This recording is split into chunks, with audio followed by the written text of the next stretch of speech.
Good morning students. Last lecture में मैंने आपको सुक्रोज के बारे में बताया था। आज अपन देखेंगे दो और disaccharide, lactose and maltose. Lactose जो है वो बनी हुई होती है beta D glucose plus beta D galactose. एक तो ग्लूकोज होता है और एक गैलेक्टोज होता है, दोनों के बीटा एनोमर होते हैं, ठीक है। और जो माल्टोज है उसमें दोनों जो मोनोसैकेराइड यूनिट होती है माल्टोज में वो अल्फा डी ग्लूकोज होती है, उनसे ये मिलके बना हुआ होता है। ओके, तो अपन सबसे पहले माल्टोज देखते हैं।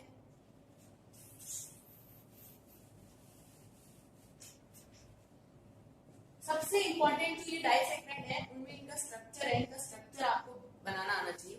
तो माल्टोज में मैंने आपको बताया कि माल्टोज इस दो यूनिट से बना हुआ होता है, वो होता है अल्फा डी ग्लूकोज। अब देखो अल्फा डी ग्लूकोज आपको बनाना आना चाहिए। सबसे पहले आप हैबर्ट प्रोजेक्शन फॉर्मूला बनाओ जिसमें पायरनोज रिंग बनती है।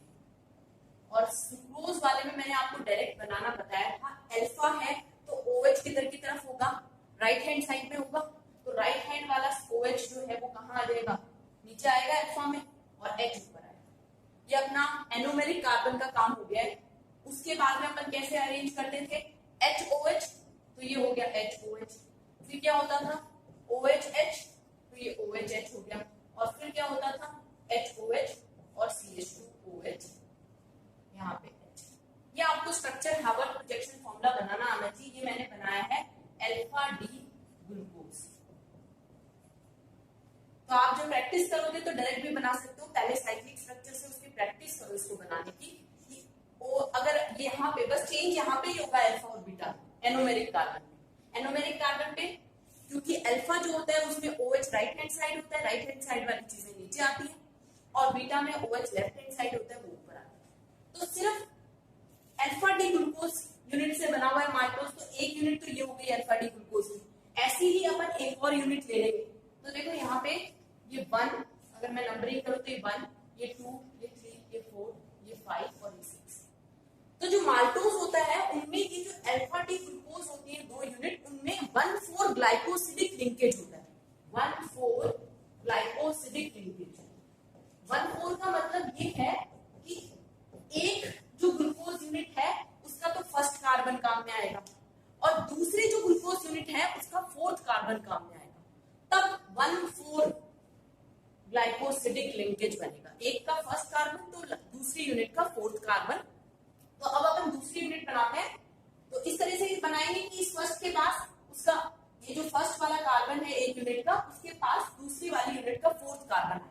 तो यहाँ पे देखो मैं दूसरी यूनिट बना रही हूँ, क्योंकि अल्फा डी ग्लूकोज ये, तो अपन इसको देख के बना सकते हैं। ये हो गया HOH, ये हो गया HOH, ये यहाँ पे हो गया OHH, ये HOH, और ये हो गया CH2OH। इसकी अगर नंबरिंग करें तो एनोमेरिक कार्बन को अगर मैं 1 देती हूँ तो 1, ये ऑक्सीजन 1 2, आप इसको 1 ना देके इसको 1 देंगे। आप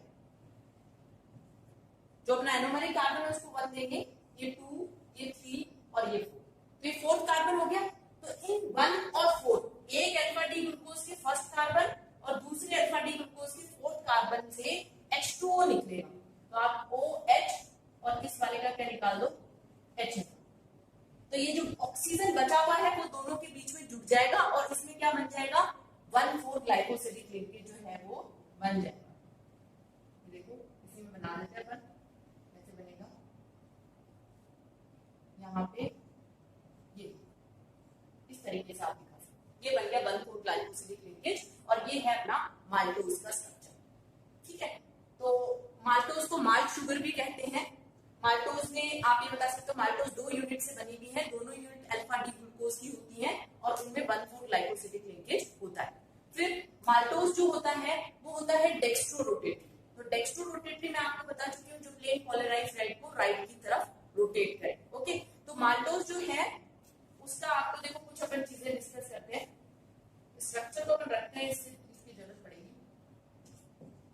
तो माल्टोज के इक्विलिब्रियम मिक्सचर का जो ऑप्टिकल रोटेशन होता है वो होता है 136 डिग्री। आप इक्विलिब्रियम मिक्सचर बहुत है, दोनों अल्फा या बीटा का जरूरी नहीं है याद करना, बस इक्विलिब्रियम मिक्सचर का जो ऑप्टिकल रोटेशन होता है वो होता है 136 डिग्री और उसके आगे आप लगा दो plus plus because it is dextro rotated. Okay, ये तो हो गई माल्टोज के स्पेसिफिक रोटेशन की बात। अब है माल्टोज जो है वो है रिड्यूसिंग शुगर। ये भी आपको पता होना चाहिए रिड्यूसिंग शुगर क्यों है। तो रिड्यूसिंग शुगर इसलिए है देखो क्योंकि मैं आपको पहले भी बता चुकी हूँ कि रिड्यूसिंग शुगर कौन सी होती है, जो जिसमें फ्री एल्डिहाइडिक ग्रुप प्रेजेंट हो। और फ्री एल्डिहाइडिक ग्रुप कब बनता है, जब एक ओपन चेन स्ट्रक्चर खुलेगा, खुलेगा तभी तो एनोमेरिक कार्बन वाला फ्री एल्डिहाइडिक ग्रुप बनाएगा, है ना। तो एनोमेरिक कार्बन फ्री होना चाहिए, कहीं जुड़ा हुआ नहीं होना चाहिए, तभी फ्री एल्डिहाइडिक ग्रुप बनेगा। तो आप ये देखो पहली वाली जो यूनिट है उसका तो एनोमेरिक कार्बन है जो है जिसपे कि एल्डिहाइड पे अटैक होकर HOH आया था, वो तो रिएक्शन में इन्वॉल्व हो गया। पहली यूनिट का एनोमेरिक कार्बन ग्लाइकोसिडिक लिंकेज में इन्वॉल्व है, लेकिन जो दूसरी यूनिट है उसका अपना एनोमेरिक कार्बन क्या है, फ्री है। तो जब ये रिंग खुलेगी, मान लो जब रिंग खुलती है तो अपनी यहाँ से बॉन्ड टूटती है, वो वापस OH बन जाता है और ये अपना CHO वापस बन जाता है। रिंग जब खुलती है आपको पता होगा, जब इस रिंग को अपन खोलेंगे तो यहाँ पे अपना वापस CHO आ जाएगा और ये अपना वापस OH बन जाएगा। तो अब आप टॉलरेंस रिएजेंट, फैलिंग सॉल्यूशन उनके साथ रिएक्शन कराओगे तो ये फ्री एल्डिहाइडिक ग्रुप रिएक्शन देगा open chain structure of maltose में, जिसमें ये रिंग खुल सकती है, तो ये रिएक्शन देगा। तो इसलिए माल्टोज क्या है, रिड्यूसिंग शुगर। ठीक है, दूसरा पॉइंट ये। तीसरा पॉइंट माल्टोज म्यूटा रोटेशन शो करता है, वो भी इंपॉर्टेंट है। म्यूटा रोटेशन का क्या मतलब है, क्योंकि यहाँ पे देखो ये एनोमेरिक कार्बन फ्री है, तो अब जैसे पहले मैंने बनाया हुआ था अल्फा, अल्फा में अपना OH किधर आ रहा था, नीचे की तरफ आ रहा था, ठीक है। लेकिन अगर मैं बीटा बनाऊंगी, बीटा भी बन सकता है। अब ये वापस जुड़े तो ये पॉसिबल है कि OH जो हो वो कहाँ चले गए, बीटा भी वापस बन सकता है। ये देखो मैं बीटा बना दूं, अब अगर मान लो इसको मैं वापस जोड़ू तो मैं ऐसे भी बना सकती हूँ, OH ऊपर की तरफ और H ऊपर की तरफ, क्योंकि बीटा में OH क्या चला जाता है, लेफ्ट हैंड साइड चला जाता है, तो ये इसका बीटा बन जाएगा। दूसरी यूनिट बीटा भी बन सकती है ओपन होके, एक तो अल्फा ही रहेगी बट ये यूनिट अल्फा भी हो सकती है और बीटा भी हो सकती है ड्यू टू म्यूटा रोटेशन। ओके, तो आपको म्यूटा रोटेशन अगर शो करके दिखाना है तो आप ये बताओगे कि अगर दोनों यूनिट अल्फा है तो फिर वो उनका जब हाइड्रोलाइसिस कराया जाएगा उसका जो एक्वस सॉल्यूशन होगा उसमें वो यूनिट जिसमें एनोमेरिक कार्बन नहीं काम आ रहा वो खुल के बीटा में भी चेंज हो सकती है। ये हो गया किसका, माल्टोज का म्यूटा रोटेशन। तो ये कुछ पॉइंट्स हैं जो आपको हर डाइसेक्राइड के बारे में बताने की, वो रिड्यूसिंग है या नहीं, उसका स्पेसिफिक रोटेशन क्या है और वो ये म्यूटा रोटेशन वाली बात। ये तीन चीजें आपको हर डाइसेक्राइड के बारे में बताना। तो ये अपना माल्टोज पूरा हो गया। अब अपन देखते हैं लैक्टोज।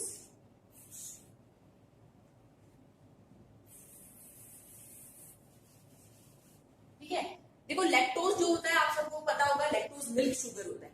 ठीक है, लैक्टोज लैक्टोज भी एक डाइसैकेराइड है और इसे बोला जाता है मिल्क शुगर।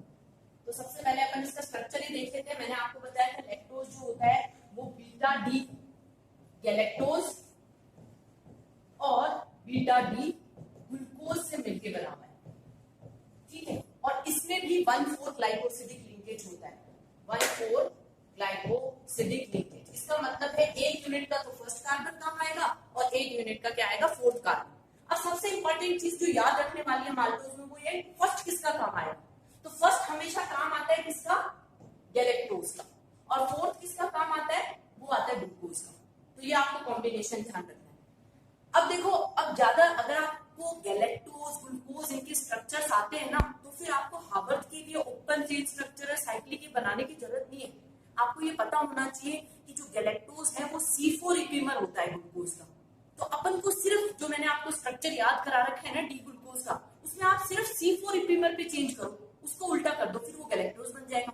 तो देखो अपन हार्वर्ड बनाते हैं इसका, गैलेक्टोज का बनाते हैं पहले। तो कैसे बनाओगे, देखो ये अपना पायरेनोज रिंग, ठीक है, यहाँ पे मैं ऑक्सीजन लगा देती हूँ, पायरेनोज रिंग हो गई। अब आप बीटा है तो बीटा आपको पता है बीटा है तो OH किधर की तरफ होगा, OH होगा left hand side, left hand side होगा तो OH ऊपर आएगा, H नीचे आएगा। पहले एनोमेरिक कार्बन का काम पूरा हो गया। उसके बाद में अपन क्या करते थे, ये अपना उसके बाद में आता था HO,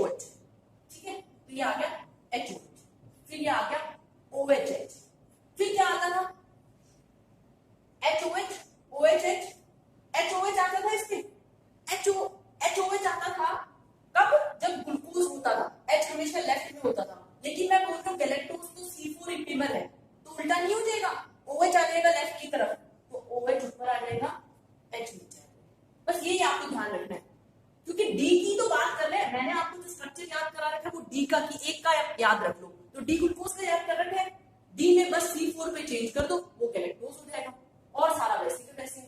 इसमें आप लिख लो CH2OH, बस ये अपना क्या बन गया, ये अपना बन गया बीटा डी गैलेक्टोज, और इसका अपन को कौन सा कार्बन काम में लेना है, फर्स्ट कार्बन। अब अपन बना लेते हैं बीटा डी ग्लूकोज, है ना, इसका फोर्थ कार्बन काम में लेते हैं, तो बीटा डी ग्लूकोज आप यहाँ पे बना लो, ये ऑक्सीजन हो गया, तो बीटा है तो आपको पता है बीटा में OH किधर की तरफ हो जाएगा, लेफ्ट हैंड साइड होगा तो ऊपर आएगा, उसके बाद है HOH, फिर OH H, और यहाँ पे HOH और CH2OH। बस अब ये वाला फोर्थ कार्बन है, इसका 1 2 3 ये फोर्थ कार्बन है, तो फोर्थ कार्बन पे आप क्या करो, वाटर निकाल दो, H2O निकाल दो, तो H2O कैसे निकलेगा, ठीक है, और इनके बीच में 1,4 ग्लाइकोसिलिक लिंकेज बन जाएगा, इसको आप जोड़ दो, ये जो है इस तरीके से यहाँ ऑक्सीजन से ये एक दूसरे से जुड़ जाएंगे, ये हो गया लैक्टोज का स्ट्रक्चर। अब लैक्टोज में भी अपन को सारी बातें करते हैं, तो लैक्टोज का जो ऑप्टिकल रोटेशन होता है वो 55.5 डिग्री होता है, ओके।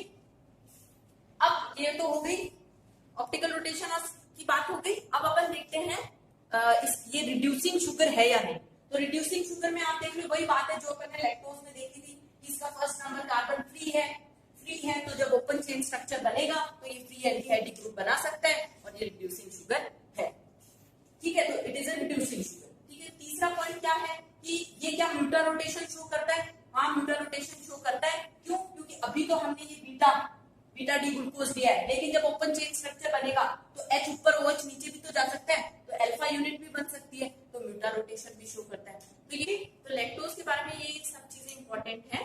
अब आपने देखिए 3 डाइसैकेराइड देख लिए हैं, और आपको पता चला कि जो सुक्रोज है वही एक नॉन रिड्यूसिंग शुगर है, उसको सुक्रोज को छोड़ दो, उसके अलावा सारे डाइसैकेराइड्स और मोनोसैकेराइड्स क्या होते हैं, रिड्यूसिंग शुगर होते हैं, इसका मतलब उनमें फ्री एल्डिहाइड ग्रुप होता है, सुक्रोज नॉन रिड्यूसिंग, इसलिए सुक्रोज पे ज्यादा क्वेश्चन आए, ओके।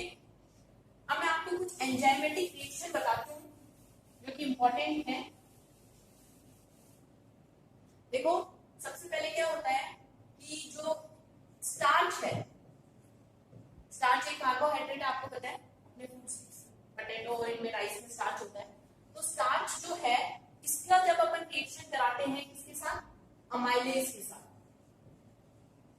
अमाइलेज एंजाइम है, ये रिएक्शन जो है ये मैं आपको एंजाइमेटिक रिएक्शन बता रही हूँ, एंजाइमेटिक रिएक्शन अपनी बॉडी में किस तरह से स्टार्च का डाइजेशन होता है, तो जो अमाइलेज स्टार्च का जब अपन अमाइलेज जो कि पैंक्रियाज और सलाइवरी ग्लैंड सीक्रेट करती है अमाइलेज एंजाइम, उसकी प्रेजेंस में स्टार्च किसमें कन्वर्ट होता है, माल्टोज, जो अभी अपन ने पढ़ा था माल्टोज शुगर। स्टार्च पॉलीसैकेराइड है, उसमें बहुत सारे अल्फा डी ग्लूकोज की यूनिट्स होती हैं, तो मतलब पॉलीसैकेराइड है तो 2 से भी बहुत ज्यादा 10 से ज्यादा यूनिट्स होती है, और स्टार्च से फिर वो किसमें टूट जाता है, माल्टोज जो कि एक डाइसैकेराइड है, इसकी प्रेजेंस में अमाइलेज एंजाइम की प्रेजेंस। फिर माल्टोज जो है वो क्या होता है, माल्टेज एंजाइम की प्रेजेंस में, माल्टेज जो एंजाइम है ये अपने इंटेस्टाइन में सीक्रेट होता है, माल्टेज एंजाइम जो कि माल्टोज को किसमें कन्वर्ट कर देता है, ग्लूकोज, ओके। और ग्लूकोज के बाद में ग्लूकोज की रिएक्शन अगर हम जाइमेज के साथ कराएं तो ग्लूकोज किसमें कन्वर्ट हो जाता है, इथेनॉल। तो ये आपको एंजाइमेटिक रिएक्शंस पता होनी चाहिए। एक मैं आपको सुक्रोज के बारे में भी बताती हूँ, सुक्रोज जो है उसकी जब अपन रिएक्शन कराते हैं किसके साथ, इन्वर्टेज के साथ, तो इन्वर्टेज के साथ रिएक्शन कराने पे सुक्रोज जो है उसमें क्या बनता है, ग्लूकोज प्लस फ्रक्टोज, और वही ग्लूकोज उसकी अगर आप बाद में जाइमेज के साथ रिएक्शन कराते हो तो उससे क्या बन जाता है, इथेनॉल, ठीक है। और आपको लास्ट लेक्चर में मैंने बताया था कि सुक्रोज को इन्वर्ट शुगर कहते हैं, क्यों कहते थे, मैंने आपको लास्ट में बताया भी था कि सुक्रोज का जब अपन एक्वस सॉल्यूशन बनाते हैं तो उसमें सुक्रोज खुद तो डेक्स्ट्रोरोटेटरी है, लेकिन जब वो एक्वस सॉल्यूशन में टूटता है तो ग्लूकोज और फ्रक्टोज बनते हैं, जिसमें ग्लूकोज का जो ऑप्टिकल रोटेशन आया था वो 55.5 आया था और फ्रक्टोज का -92 आया था, और -92 आने के कारण वो ओवरऑल मिक्सचर को लीवो रोटेटरी कर देता है, तो इसका मतलब इन्वर्ट हो गया ना, पहले डेक्स्ट्रो था और फिर क्या हो गया, लीवो हो गया उसका रोटेशन, इसलिए सुक्रोज को इन्वर्ट शुगर भी कहते हैं, या इन्वर्जन इन ऑप्टिकल रोटेशन भी आपसे क्वेश्चन पूछा जा सकता है कि सुक्रोज को इन्वर्जन शुगर या इन्वर्ट शुगर क्यों कहते हैं। Okay, thank you.